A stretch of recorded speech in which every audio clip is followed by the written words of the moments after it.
সুস্বাগতম।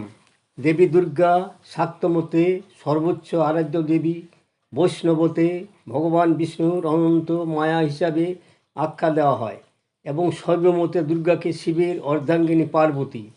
বৈদিক সাহিত্যে দুর্গার উল্লেখ পাওয়া যায়। কৌপনিষদে বর্ণিত উমা মানে পার্বতী, হোমিওপ্যাথিকে দুর্গা হিসাবেই আখ্যায়িত করা হয়েছে। তিনি সুরক্ষা, শক্তি, মাতৃত্ব, ধ্বংস এবং যুদ্ধের সাথে যুক্ত। এই দেবী দুর্গাকে নিয়ে ইউটিউবের সাহিত্যে নবদিগন্ত চ্যানেলে আজকের ভিডিওটি হলো অসুর নাশিনী মহিষীমর্দিনী দুর্গা, আজও আমাদের জীবনে সমভাবে প্রাসঙ্গিক। গ্রন্থনায় রবীন্দ্র কুমার চক্রবর্তী। বাংলাদেশ উৎসব প্রাচুর্যের দেশ। এখানে 12 মাসে 13 পার্বণ, উৎসবের পর উৎসব। তাদের আনন্দ ও কলহস্য মুখরতায় তার ঘর আলো করে আসে। বাঙালির জীবনে সবচেয়ে শ্রেষ্ঠ উৎসব হলো শারদীয়া দুর্গাপূজা। শরৎকাল আসার সাথে সাথে সাথে উৎসবের সাজে সেজে ওঠে শস্যময়ী বাংলাদেশ। স্থলে, জলে আর গগনে বেজে ওঠে মাটির কন্যার আগমনী গান। মেঘের কোলে নন্দী ভৃঙ্গীর দল সিঙ্গা বাজাতে বাজাতে গৌরী শারদাকে ধরণীর জননীর কোলে রেখে যায়। বাস্তবিক ক্লান্ত বর্ষণ আকাশের নীল চণ্ডাতপের নিচে বৃক্ষলতা ঔষধির অজস্র সফল অভিব্যক্তির মাঝখানে প্রকৃতি যেন বিশ্বজনীন পূজায় অপূর্ব আয়োজনে মেতে ওঠে। বাতাসে ভেসে আসে উৎসবের বাঁশির সুর, পাখি ডাকা গ্রামগুলির দ্বারা সুনবীর আঙ্গিনায় পরে উৎসবের আলপনা। এ যেন শরৎ ঋতুর পূজা। তারপর আসে দীর্ঘ প্রতীক্ষায়ের লগ্ন। জগজ্জননীর পূজার আয়োজন উৎসবের রূপসজ্জায় মেতে ওঠে সারা বাংলাদেশের ঘরে ঘরে। নতুন ভ্রমণ সাজবার ধুম পড়ে যায়। উৎসব বাংলা ও বাঙালির সবচেয়ে জনপ্রিয় এবং বৈচিত্র্যময় উৎসব। শরৎকাল যুগে যুগে কালে কালে বাঙালির কাছে যে সমাদর লাভ করেছে তা যেন অচলায়তন থেকে সামাজিক উত্তরণ। দশম বা একাদশ শতাব্দীতে ভিন্নমতে, ষোড়শ শতাব্দীতে যে উৎসব শুরু, আজ একবিংশ শতাব্দীর দোরগোড়ায় পৌঁছে নিজেকে মহীয়ান করে তুলেছে। মার্কেন্ড পুরাণের অসুরদোলনী দেবী মহিষমর্দিনী, তিনি মহিষকে বাহন করে যুদ্ধ অবতীর্ণ। কিন্তু পৌরাণিক মতে দেবী দুর্গা হলেন যিনি দুর্গম নামে অসুরকে মর্দন করেছেন। দেবীর দুর্গম অসুরকে বধ করার কাহিনী আমরা দেবী ভগবতের মধ্যে পাই। প্রসঙ্গত এটা স্মরণ রাখা দরকার যে দুর্গার আদিরূপ ও পল্লবিত রূপের মধ্যে প্রভেদ দুষ্কর। দুর্গার যে মহিষমর্দিনী রূপটি এখন খুবই সুপ্রচলিত, তার সঙ্গে তৈতরীয় অরণ্যকে যে দুর্গার কথা বলা হয়েছে এবং যাকে অম্বিকা কাত্যায়নী, বৈরোচনী ও কন্যাকুমারীর সঙ্গে অভিন্ন মনে করা হয়েছে, তার পার্থক্য বড় কম নয়। বায়ু, ব্রহ্মাণ্ড এবং মৎস্যের ন্যায় প্রাচীন পুরাণী এবং কুর্ম, শিব, গরুর এবং ব্রহ্মের ন্যায় কিছুটা পরবর্তীকালে রচিত পুরাণী, এমনকি কালিদাসের কুমার সম্ভবে দুর্গার অসুর নাশিনী রূপের উপর কোনো গুরুত্বই দেওয়া হয়নি। সকল রচনায় তার উমা, গৌরী, পার্বতীর ন্যায় বিনম্রা মাতৃমূর্তির প্রকাশ ঘটেছে। মূলত অসুর নিধনকারী দেবীর পরিচয় পাওয়া যায় মার্কেন্ড এবং পরবর্তীকালে দেবীকেন্দ্রিক পুরাণসমূহে, যেখানে দুর্গার উপর কৌশিকী, চণ্ডিকা, কালী প্রভৃতির উগ্র রূপিণী দেবীর চরিত্রের ছায়াপাত ঘটেছে। দুর্গার মহিষমর্দিনী রূপের প্রত্নতান্ত্রিক উপস্থাপনা প্রথম দেখা যায় রাজস্থানের টক্স জেলার উনিয়ারার নিকটস্থ নাগর নামক স্থানে কতিপয় মৃৎ ফলকে, যেগুলি বর্তমানের অম্বর সংগ্রহশালায় রক্ষিত আছে। এগুলির তারিখ অনুমানিক খ্রিস্টপূর্ব প্রথম শতক। দেবীর বর্তমানে অম্বর সংগ্রহশালায় রক্ষিত আছে। এগুলির তারিখ অনুমানিক খ্রিস্টপূর্ব প্রথম শতক। দেবীর পিছনে ও সুদীর্ঘকালীন বিবর্তন ও নানা উপাদানের সমাহার দেখা যায়।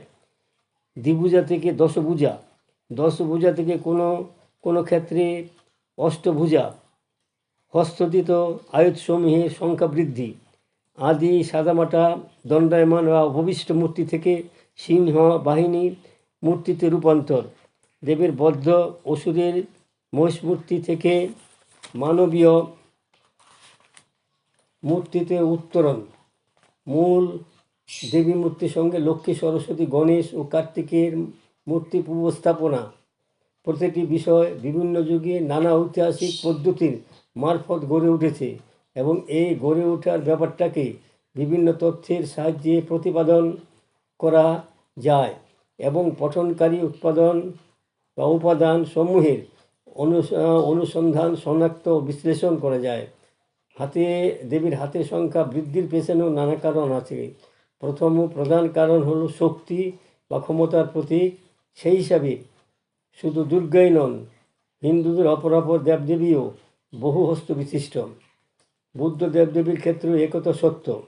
দ্বিতীয়ত, দুর্গার ক্ষেত্রে বিশ্বময় এবং বিশ্বতীত আদ্যাশক্তির যে ধারণার ক্রমিক ব্যক্তি ঘটেছে এবং সেই প্রসঙ্গে যে সকল গুণ উপাধি দেবীর সঙ্গে যুক্ত হয়েছে সেগুলির প্রতীকী উপস্থাপনা, হস্ত এবং হস্তশিল্প সামগ্রী।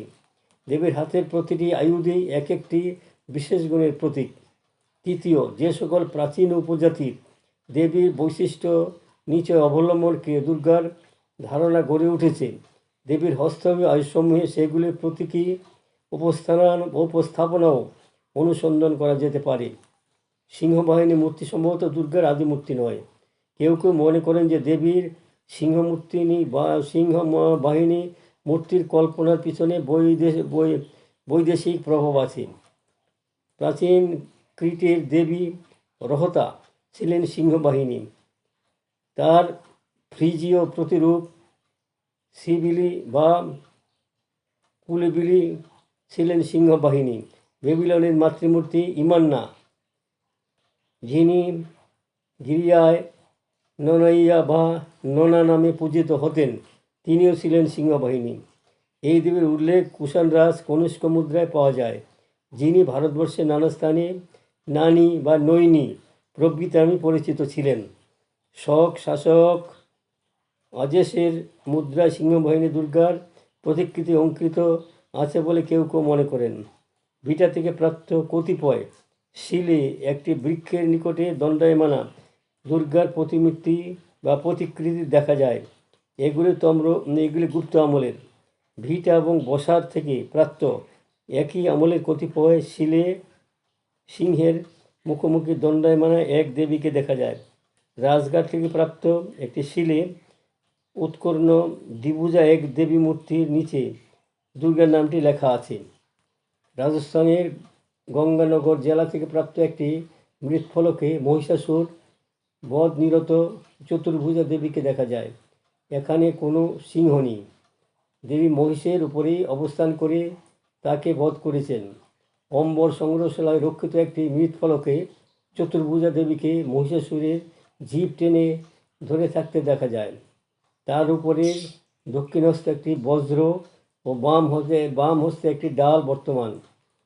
ওখানকার একটি মৃৎ ফলকে দেখা যায় যে দেবী মহিষমর্দিনী রূপী মূর্তি তার পাদদ্বয়ের মাঝখানে রেখে দুটি শিং ধরে চাপ দিচ্ছেন।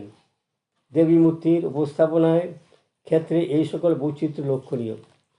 বাদামীর চালুক্যদের আমলে আইহুলিতে উৎকীর্ণ দুর্গামূর্তির ক্ষেত্রে দেখা যায় যে অষ্টভুজা দেবী মহিষাসুরের স্কন্দদেশ বিদারণ করছেন।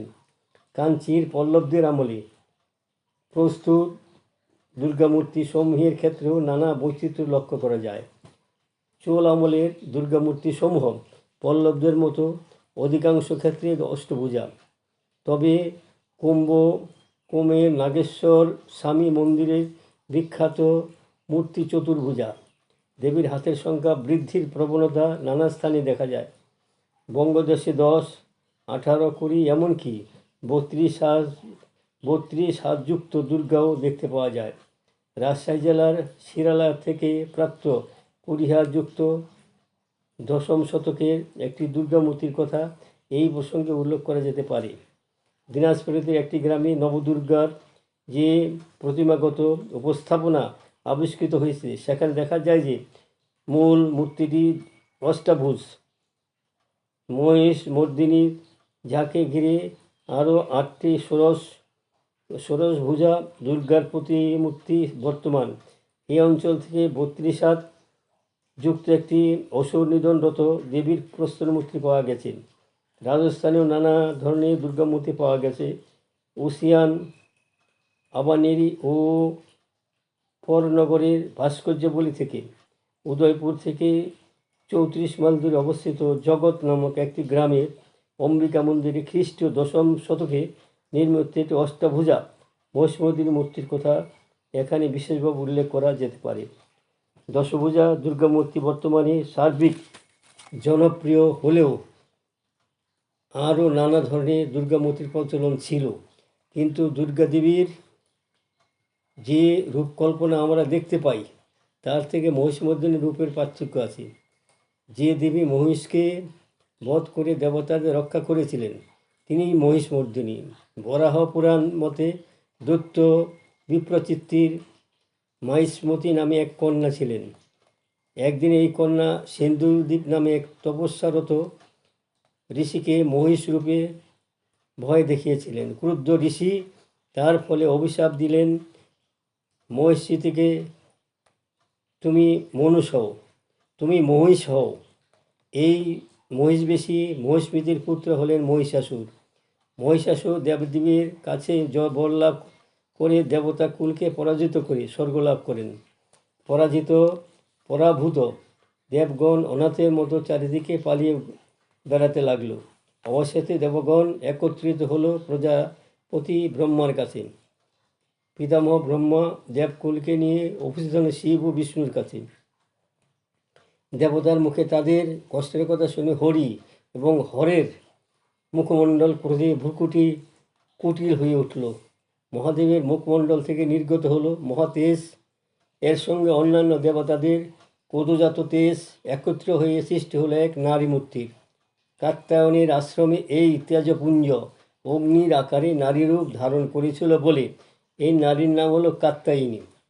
মহাদেবের তেজে সৃষ্টি হলো দেবের মুখমণ্ডল, যমের তেজে তার কেশ পাশ, বিষ্ণুর তেজে তার বাহু, চন্দ্রের তেজে তার স্তন যুগল, দেবরাজ ইন্দ্রের তেজে তার শরীরের মধ্যভাগ, বরুণের তেজে তার জঙ্ঘা ও উরুদ্বয় এবং পৃথিবীর তেজে তার নিতম্ব সৃষ্টি হলো। ব্রহ্মার তেজে সৃষ্টি তার হলো তার পদযুগল, সূর্যের তেজে পদাঙ্গুলি, অষ্টবসুর তেজে করাঙ্গুলি ও কুবেরের তেজে নাসিকা, দক্ষ প্রজাপতির তেজে তার দাঁত এবং বহ্নির তেজে দেবীর 3টি চোখ উৎপন্ন হলো। দেবীর অপূর্ব মুখমণ্ডলে যেন দেবীর অপূর্ব মুখমণ্ডলে ঘন কালো ভ্রুযুগল সৃষ্টি করলেন সন্ধ্যা দেবী। বায়ুর তেজে সৃষ্টি হলো দেবীর কর্ণদ্বয়।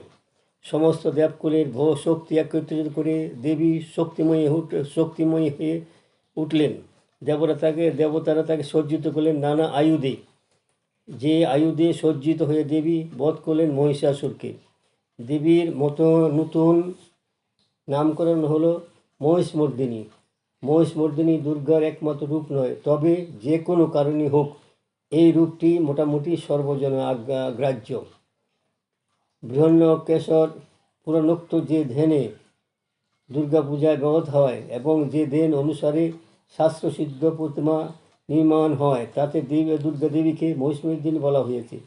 তিনি যথাযথ সমাযুক্তা, অর্ধেন্দু শেখরা, লোচনত্র সংযুক্তা, পুণ্যন্য সদৃশ্যননা, অতসী পুষ্প বর্ণা, সুপ্রতিষ্ঠা, সুলোচনা, নবযৌবনা সম্পন্না, সর্বাবরণ ভূষিতা, সুচারু দর্শনা, পিন্নত পয়োধরা, ত্রিভঙ্গ স্থান সংস্থা এবং মহিষমর্দিনী কালিকা পুরাণী ষোড়শ পূজা দুর্গার যে দেব নির্দিষ্ট হয়েছে তাতে তাকে জগদ্ধাত্রী, জগন্ময়ী, যুগনিদ্রা, যুগ মহামায়া ও ভদ্রাকালীর সঙ্গে অভিন্ন বলা হয়েছে। তিনি সিংহবাহিনী, তার ত্রিনয়ন রক্তবর্ণ। তিনি মহিষাসুরকে বাম পদের দ্বারা আক্রমণ করে শূলবিদ্ধ করেন। কুলচূড়ামণি তন্ত্রে তাকে কালীর সঙ্গে শনাক্ত করা হয়েছে এবং বলা হয়েছে যে কালের দ্বারা অত্যন্ত প্রবল মহিষের সঙ্গে তিনি অধিষ্ঠাতা, তিনি পিন্নত স্তনী, তার পরিধানে পীতাম্বর, তার দক্ষিণে অস্ত্র চতুষ্টয়ে খড়গ, চক্র, বাণ এবং শূল, এবং বাম হস্ত চতুষ্টয়ে শঙ্খ, চক্র, ধনু এবং তরুণী মুদ্রা। সারদা তিলকের বর্ণনা অনুযায়ী তিনি ত্রিনয়না, মহিষের মস্তকে অধিষ্ঠাতা, মরকত বর্ণা, মণিমুকুট মণিকুণ্ডলতল ভূষিতা, শশীশেখরা এবং তার হস্তে চক্র, শঙ্খ, কৃপাণ, খেটক, বাণ, কার্মুক, শূল এবং তর্জনী মুদ্রা। বর্তমানে যে মূর্তিতে দুর্গাপূজা বাংলাদেশে শরৎকালে হয়ে থাকে তা বাংলা নিজস্ব। এখানে দুর্গা মহিষমর্দিনী হলেও তার সামগ্রিক কল্পনার ক্ষেত্রে উমা গৌরী ধারণায় অধিকতর প্রতিফলন ঘটেছে। লক্ষ্মী, সরস্বতী, গণেশ, কার্তিক সহ দেবী মহিষামর্দিনীর পারিবারিক উপস্থাপনা কিন্তু বাংলার নিজস্ব। দেবী দুর্গা আর মহিষমর্দিনীর উদ্ভবের ইতিহাস এক নয়, তবু যুগের গতিতে কোনো ক্ষণে দুই দেবী এক রূপে আমাদের কাছে পরিচিত হয়েছেন। আমরা মহিষমর্দিনী মূর্তিতে আরাধনা করছি দুর্গেশ নাসিনী দুর্গার। বন্ধুগণ, আমার এই ভিডিওখানি এখানে শেষ হলো। যদি আপনাদের মনোপুত হয় সাবস্ক্রাইব, শেয়ার এবং লাইক করতে ভুলবেন না যেন।